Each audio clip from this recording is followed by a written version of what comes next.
Hey guys, Jexie here. So I'm really excited to start a new series where we discuss topics that are in the news and headlines I see across social media and kind of pick them apart to see what's true versus what's misinformation.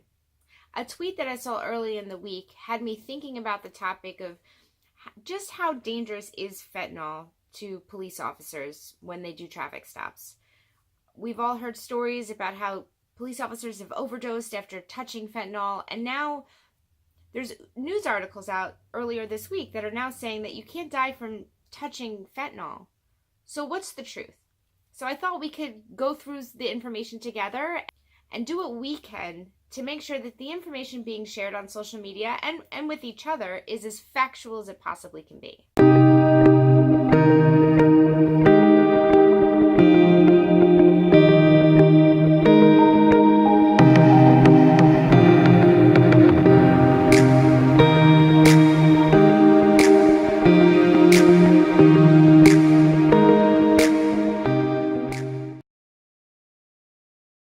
Okay, so the reason I chose this topic was a tweet that actually immediately I retweeted, and I had said that, yeah, we want to make sure there's no misinformation out there.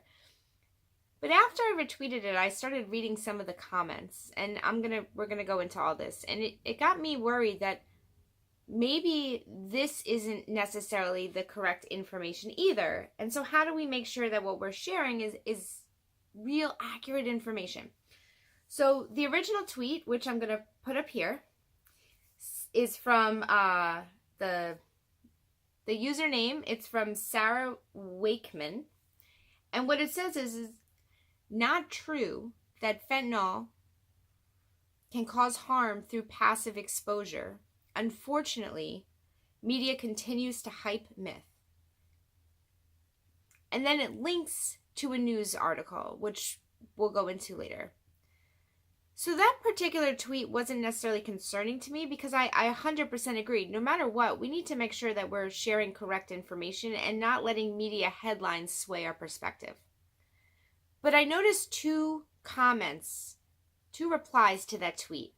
That is the reason I decided that I needed to talk about this. So I'm going to put those replies here as well. And the first user, whose name is Theophilus, I think, you can read it. It says, then how did police officers OD so easily? And why is this place now a hazmat site? I'm just trying to understand what happened. And she links to another news article. So below that, as you can see here, there's another comment from Jilly Mac RN that says, because they didn't overdose. And because hysteria prevails despite actual science. Well, those are very, very different scenarios. One person is telling us that police officers have overdosed, and somebody else saying that those police officers are hysterical and they're just making it up. So what's real? So we're going to kind of attack this issue in the way that I attacked it when I was researching it. So the first thing I wanted to do is to see what the original news article that was shared in that tweet, what was that article saying? Again, I'm going to post links to everything down in the description, so don't worry, you'll be able to read them in full. They're really long, and there's no way that I'm going to make you guys sit through right while I read you the entire article. However, I am going to read you a couple of lines from this article so that you can get an understanding of what the article's saying. So the headline of the article says, you can't overdose on fentanyl by touching it. So scrolling down, it seems that it gives a lot of information about fentanyl. It gives a lot of information about cases of concerns about packaging. But I'm going to scroll down because my thought was, what is the purpose of this article? What was the author trying to get us to know? Essentially, he says, basically, if fentanyl could kill via skin exposure or just being near it, users wouldn't need to inject or ingest it to get high. And we'd also be seeing many, many more dead dealers because they handle much larger quantities more frequently. So that made sense to me. There are a lot of people who handle high doses of fentanyl. So if it's deadly for for it to get on your skin, then yeah, you're right. We probably would be hearing a lot more stories about it. However, I kept scrolling because, as I said, this is a really, really long article, and the purpose came down to this paragraph right here that I'm going to read to you and put up here too. So this article quotes Jeremy Faust. I think that's how you say his name. He is an instructor at Harvard's medical school and an emergency room physician at Brigham and Women's Hospitals. So he knows what he's talking about. He's not just some guy on the street. So what does he say? His biggest concern, and I'm going to quote the article and I'll put it up on the screen. The myth that these exposures can harm, however, may already be costing lives. I can't think of a situation in which time is more relevant and fleeting than an opioid overdose, Faust says, explaining that time spent putting on unnecessary protective gear could be the difference between whether someone dies, is brain damaged, or simply gets up and walks away. So given that fact, that does seem to present a problem. If law enforcement officers are unnecessarily worried, and I'm not saying they are, but that's the argument here, unnecessarily worried that coming in contact with fentanyl can cause them to overdose, and therefore they take these protections, these steps in preventing, they take these steps in protecting themselves, that could cost time and potentially lives.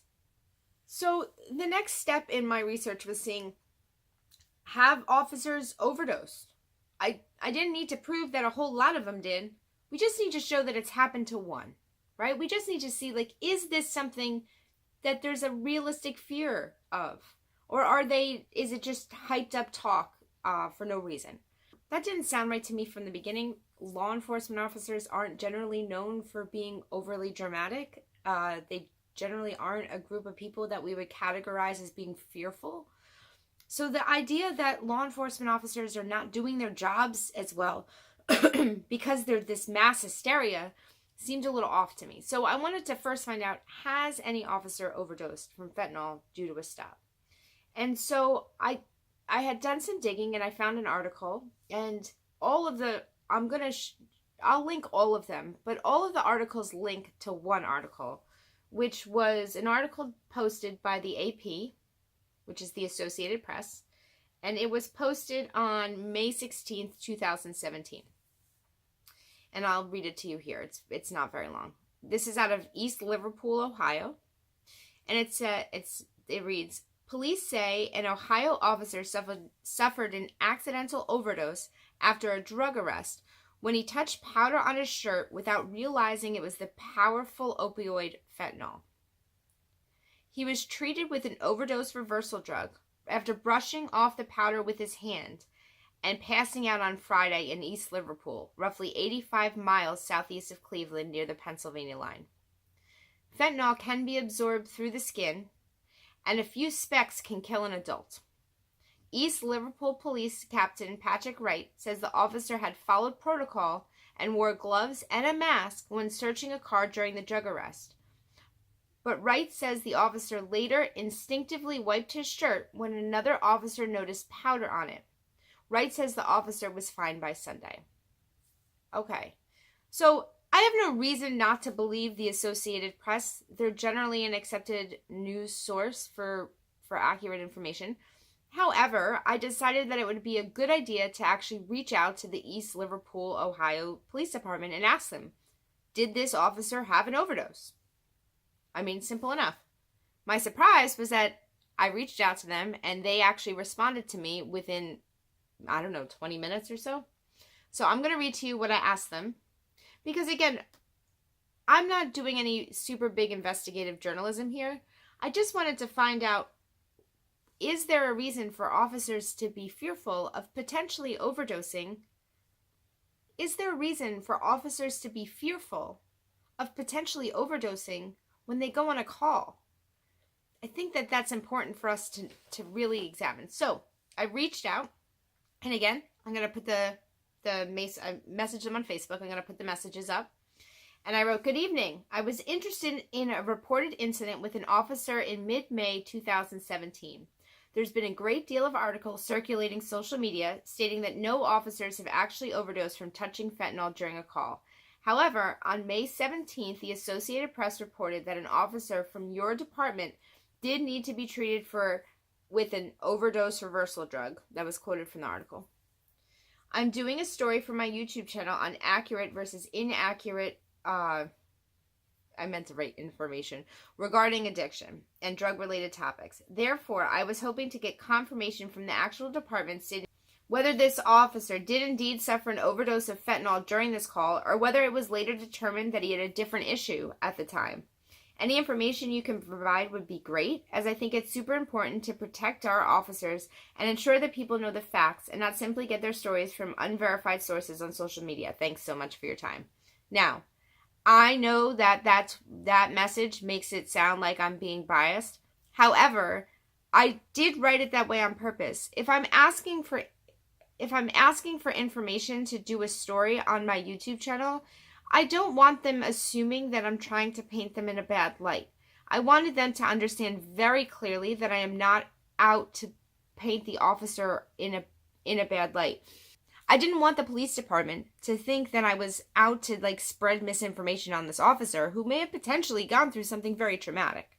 So yes, you can argue that my message was biased and overly friendly towards the officers. Of course it is.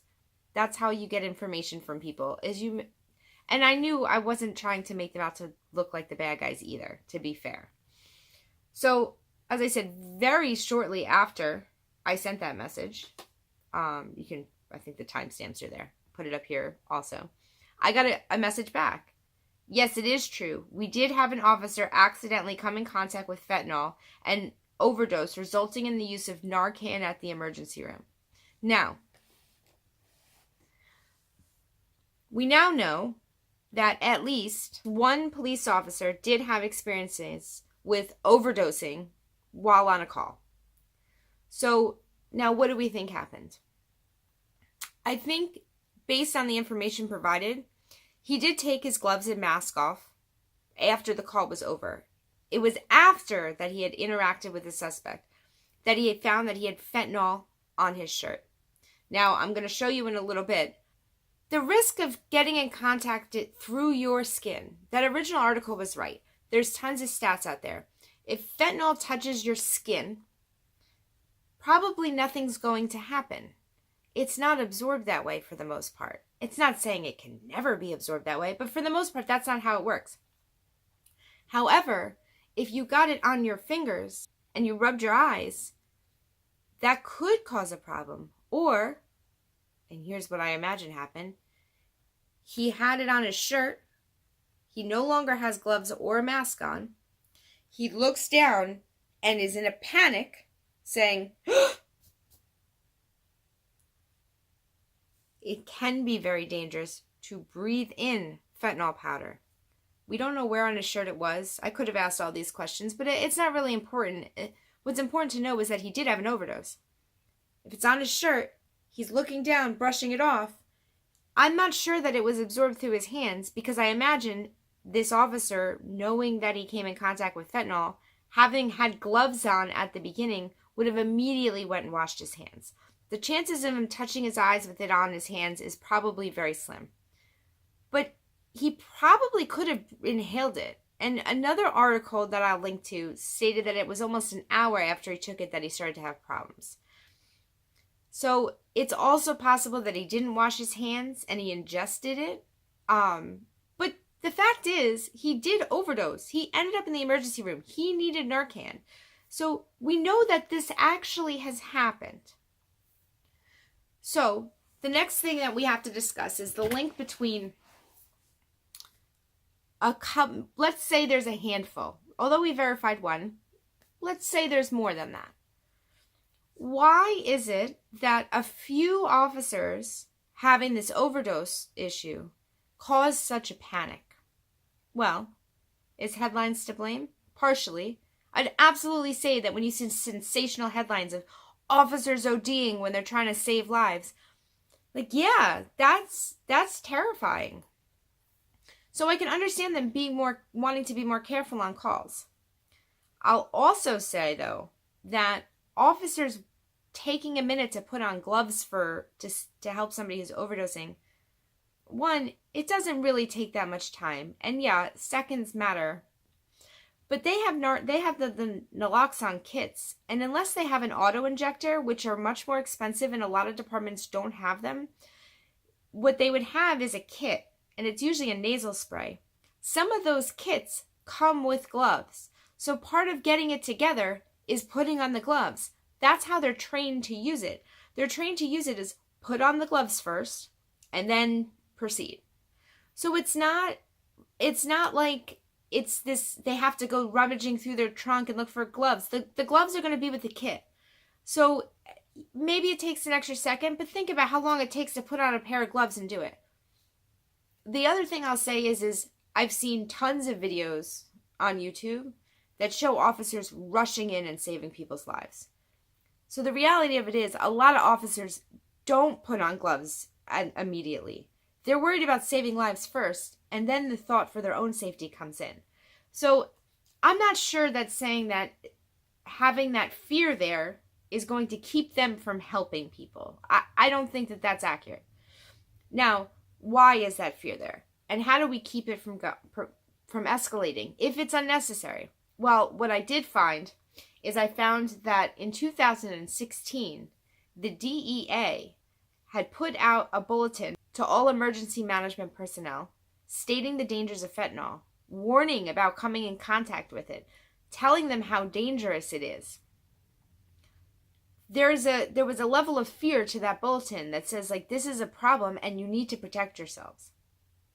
Now, in 2017, a newer bulletin came out that was very, very clear, that said the risk of having it hurt you through your skin is pretty much non-existent. The risk is more of, as I said, getting it on your hands, touching your eyes, breathing it in. And it doesn't mean that you're walking into a room and breathing particles of fentanyl, but it's a powder. So you, with a powder and breathe it in, that's a problem.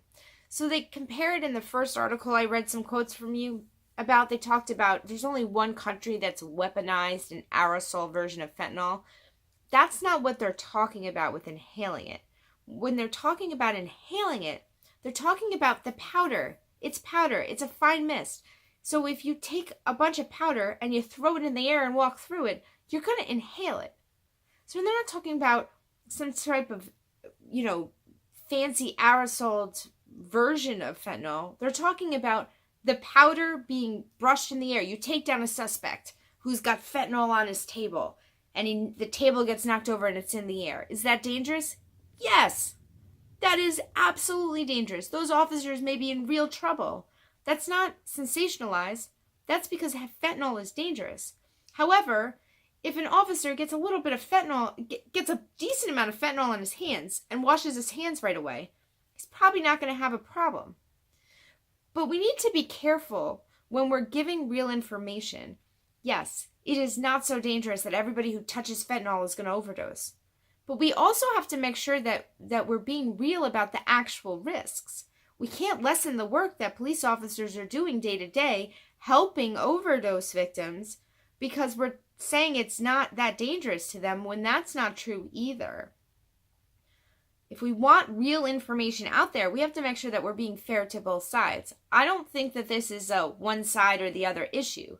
I think this is which piece of information do you focus on more. I think when we understand the issue as a whole, we can see that there's so much more to it, and there's nothing to argue about. Fentanyl and overdoses are scary enough. We don't need to sensationalize them. However, we do need to report that police officers are risking their lives because they're trying to save overdose victims. And the fact is that the more overdoses that are happening around the country, the more often officers are at risk. Now look, statistically, your chances of dying from helping an overdose victim are probably next to nothing. But it doesn't mean there's not a risk. And I think that that's important. Look, how many of you go outside in the lightning storm and hold up an umbrella? Why? The risk of getting struck by lightning is like nothing. But we still don't stand outside with an open metal rod. So I think the idea is that we mitigate we do what we can to keep ourselves as safe as we can. To say that police officers shouldn't put on gloves before dealing with an overdose victim isn't being fair. And frankly, if they want to wear the masks too to keep themselves fully protected, then by all means they should be able to do that without feeling judged that they're not acting fast enough. Without our law enforcement officers, we would have a lot more people not make it. So many of I can't even tell you the number of people that I know that whose lives were saved by police officers because police officers were trained in using Narcan or naloxone. Narcan's just the brand name.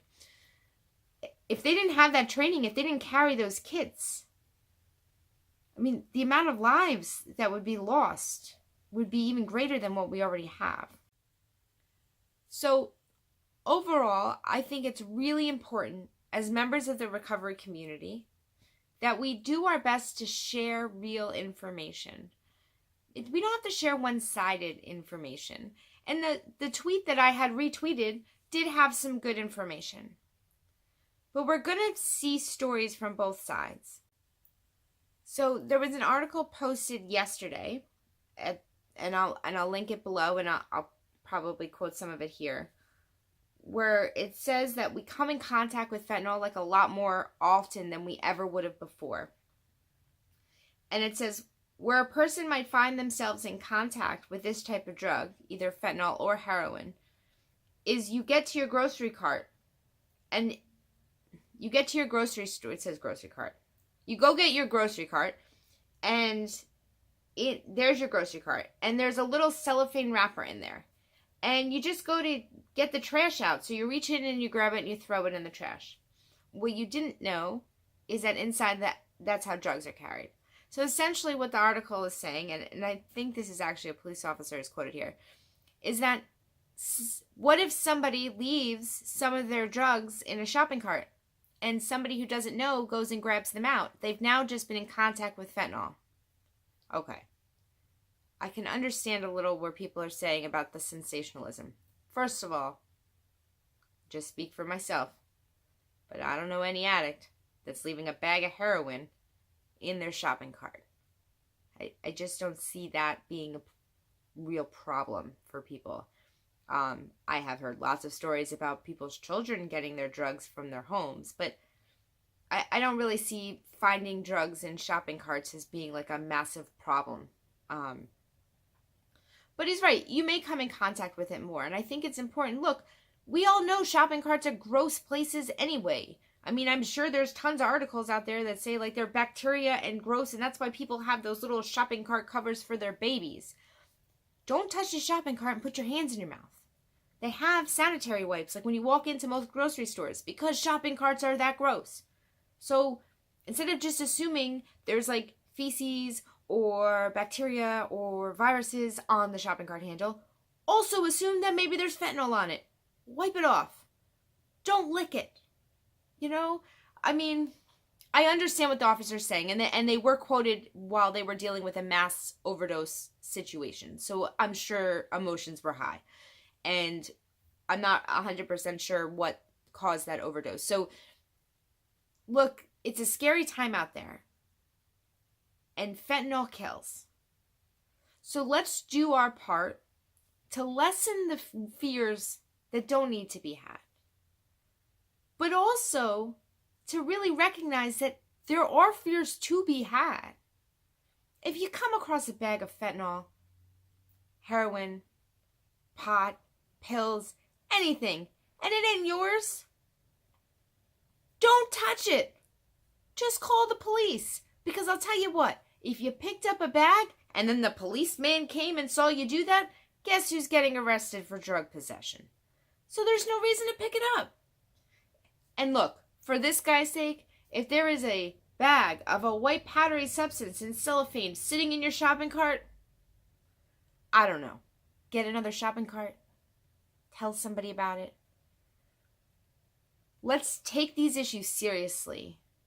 But let's not also be all panicked for no reason. Police officers are in danger, but we don't need to be afraid of people on the off chance that they have some sort of powder on their skin.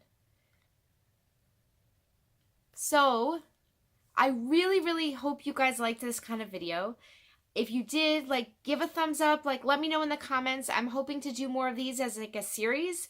And if you enjoy them, I would like to do like a whole lot more of them. I have a few other topics I'd really like to discuss like this. And if you like them and you see a story in the news or you want me to discuss a topic, and especially one that's debated, like, please send it my way. And I look forward to hearing from you guys and finding out what you think. I hope you all have a wonderful weekend, and I'll see you next time.